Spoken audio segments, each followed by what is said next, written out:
Ça commence déjà dès le salon. On a un peu partout par terre des résidus en fait, qui tombent du plafond. Julia vit un véritable cauchemar. Installée dans sa maison depuis seulement quelques mois, elle a été séduite par l'isolation à 1 €. Voici le résultat. Ici, on arrive dans notre chambre. Donc, comme vous pouvez le constater, la mousse a fait effondrer le plafond.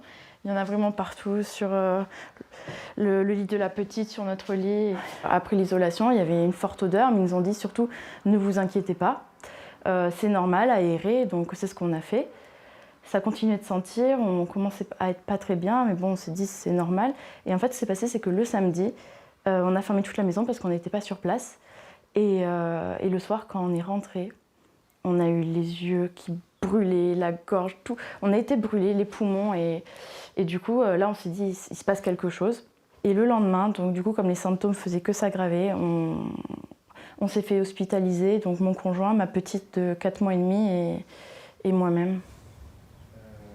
Le produit utilisé peut s'avérer très dangereux. Un premier expert mandaté par le couple indique que cette mousse isolante Dureformol contient des substances cancérigènes.